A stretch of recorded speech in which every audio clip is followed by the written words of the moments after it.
Hello, everyone. Welcome back to Learn English. I'm so happy you're here with us today. I'm Amelia, and I'm joined by my wonderful co-host. Hey there, everyone. I'm James. It's so good to be back. Amelia, I was just thinking about how much our community has grown lately. It's really amazing to see so many people practicing their English with us.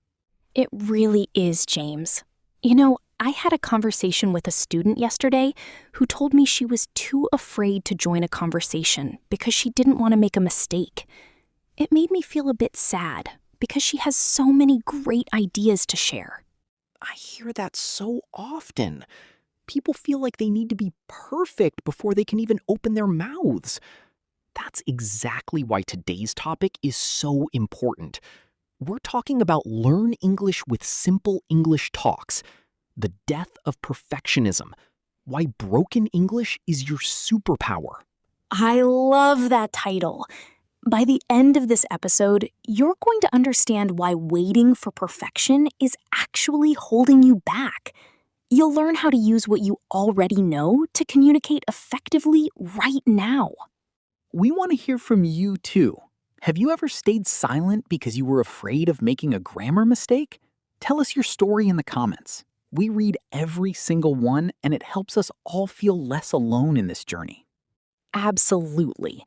And before we dive into the heart of the lesson, please make sure to like this video and subscribe to Learn English. Your support helps us keep creating these lessons for you. All right, let's get into it. Amelia, where do we start when we want to kill perfectionism and start speaking? We start with a very simple truth. English is just a tool. It's a tool for communication. Most people think they need to learn every grammar rule before they can speak, but the truth is, you need courage first, then consistency, and then the grammar will follow naturally. That's a great point. It's like building a house. You don't wait for the perfect furniture to start building the walls. You need the structure first. In English, that structure is just subject plus verb plus object. It doesn't have to be fancy. Exactly.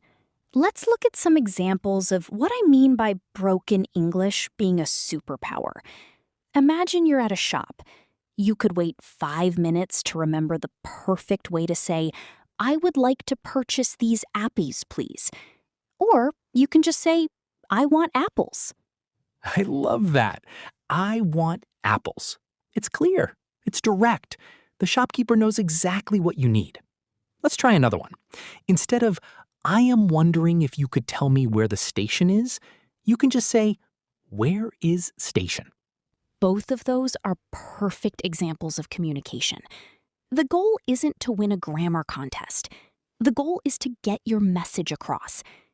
I remember when I was learning a second language, I used to just point at things and say, "That one," or "How much?" and it worked every time.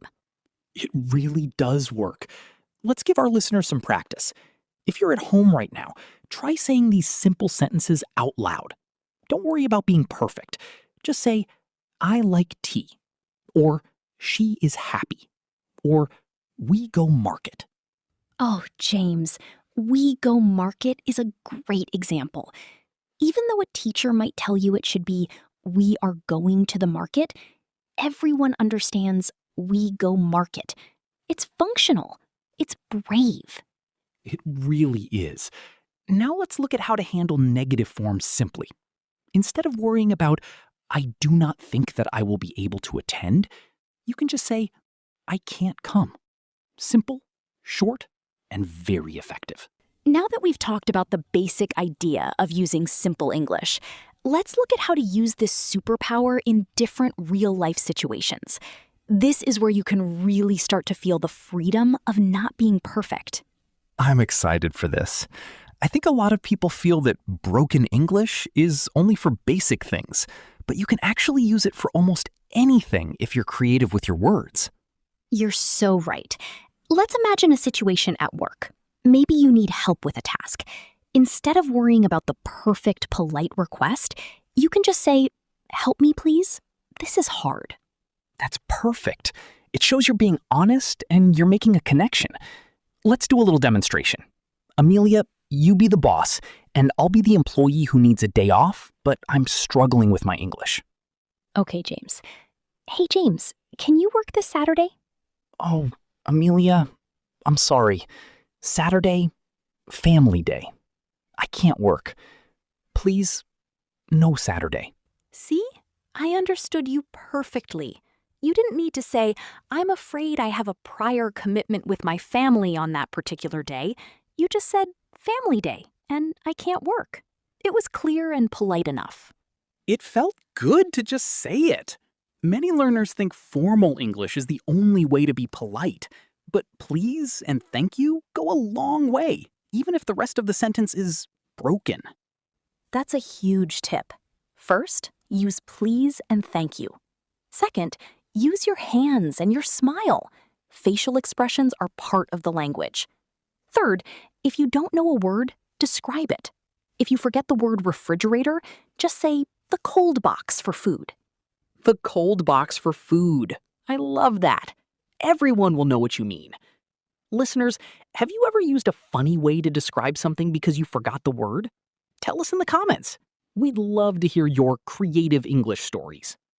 It's those moments of creativity that actually build your fluency. When you're forced to find a different way to say something, your brain is working much harder and learning much more than when you're just reading from a book. I agree. It's like a mental workout. Let's try a quick practice activity. I'll give you a word, and you have to describe it using only very simple words. Amelia, the word is bicycle. Oh, okay. It's a machine, 2 wheels, you sit, you move legs. It goes fast. No engine. That was perfect! You move legs, it goes fast. That is exactly what a bicycle is. You didn't need the word pedal or transportation. You just used what you had. This is why I call it a superpower. It allows you to talk about anything, anytime. You're never stuck if you're willing to use simple words. James, what are the key points for this section? The key points are to focus on the meaning. Use simple descriptions when you forget a word, and remember that being polite is about your tone and please, not just complex sentences. Let's move on to our third section. We've talked about basic communication and real-life situations.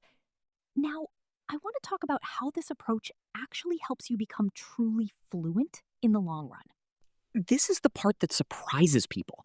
They think that if they speak broken English now, they'll always speak that way. But it's actually the opposite, right? Exactly. You have to speak poorly before you can speak well. Think of a child. A child doesn't start with, "Mother, I would appreciate some milk."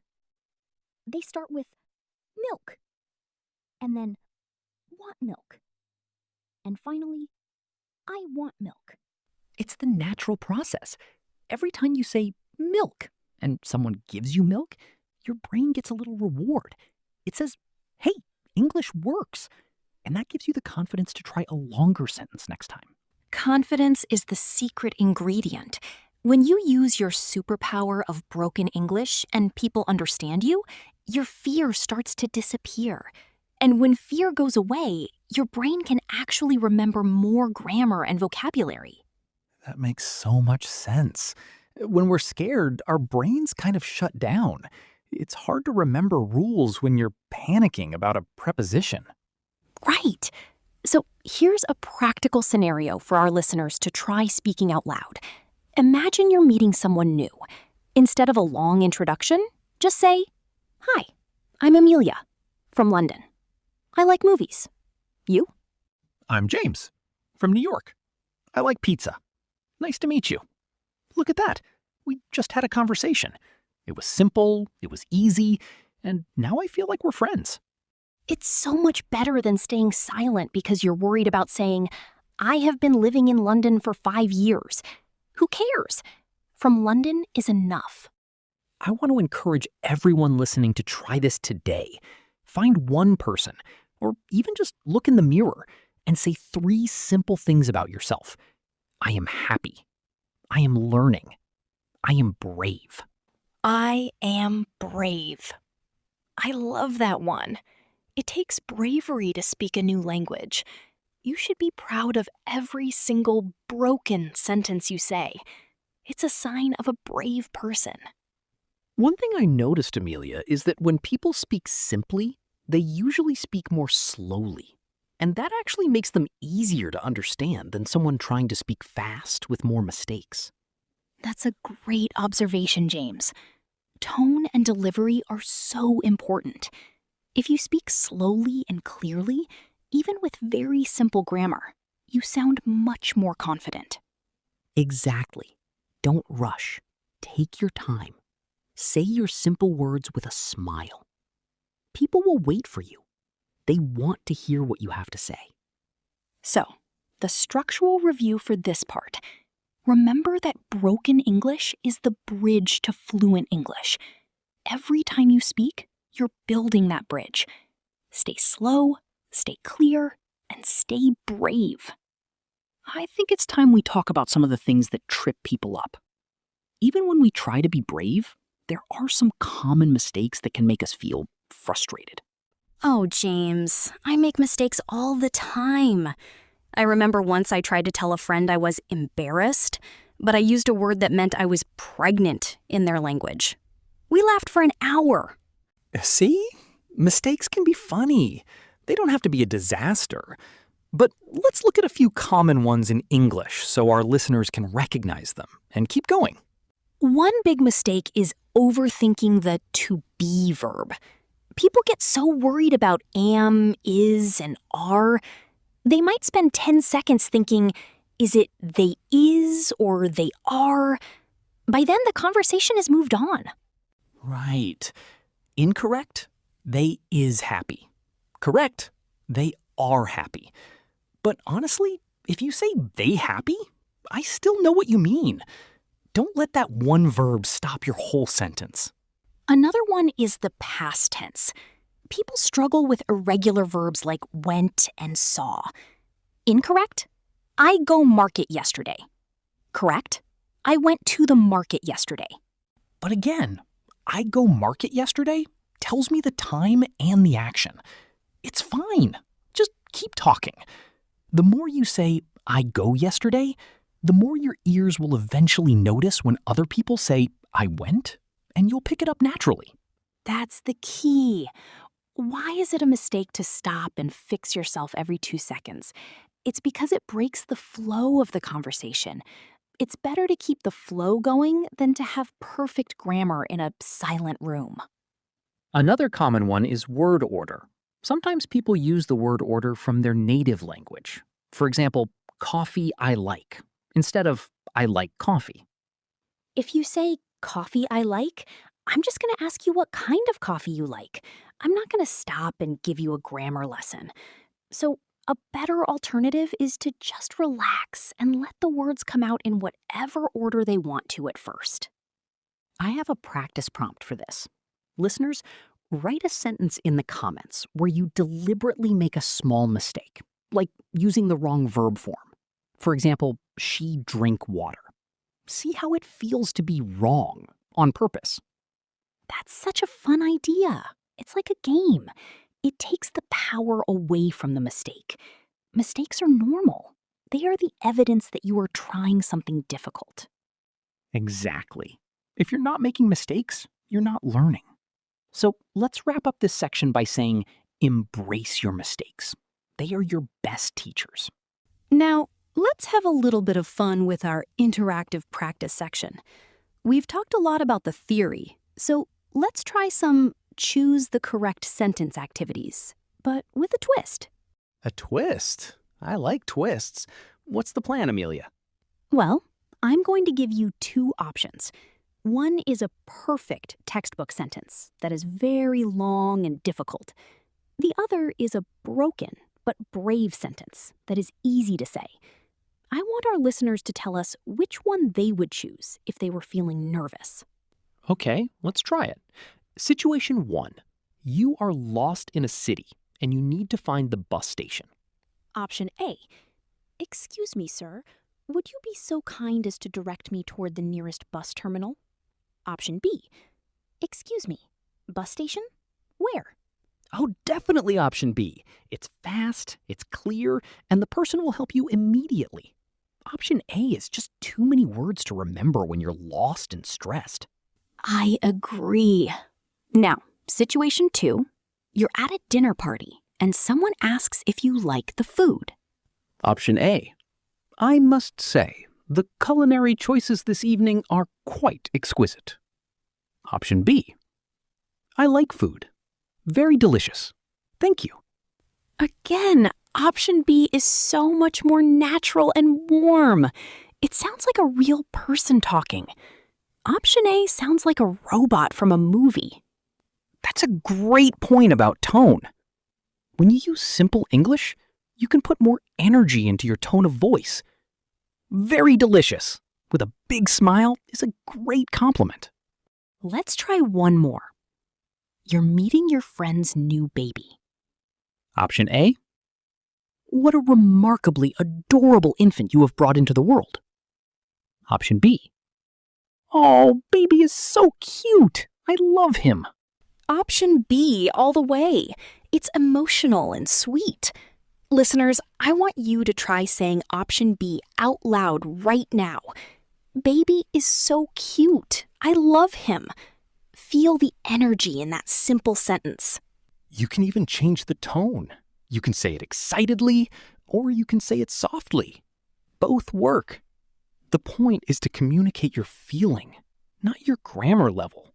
I challenge all of you to create your own option B sentence for a situation you're worried about. Write it in the comments. For example, I am at work. I need break. Or, I like your shirt. Very nice. This is such a powerful exercise. It shows that you don't have to be perfect to be successful in English. In fact, being imperfect often makes you more relatable and friendly. So remember, always choose real conversation over perfection. If you can say it simply, say it simply. It's your superpower. We've covered so much today, Amelia.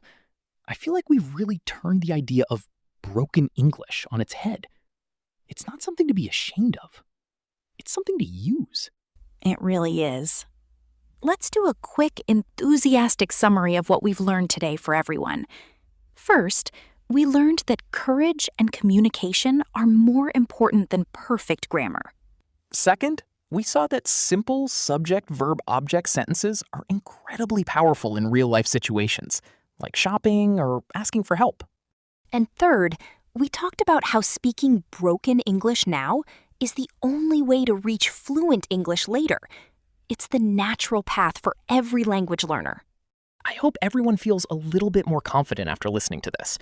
You don't have to wait. You can start speaking right now, today, with the words you already have in your head. You really can. We believe in you. Every time you leave a comment or try a sentence out loud, you're becoming a stronger version of yourself. It's not just about English, it's about your growth as a person. Before we go, I have a reflective question for you all. What is one thing you're going to say in English today that you were too afraid to say before? Share it with us in the comments. I can't wait to read those. And don't forget to like this video, share it with a friend who is learning English, and subscribe to Lore Learn English if you haven't already. Your support means the world to us. Thank you so much for spending your time with us today. Keep being brave, keep making mistakes, and keep using your superpower. We'll be back soon with more simple English talks to help you on your journey. Until then, keep practicing. Sign off time. See you next time.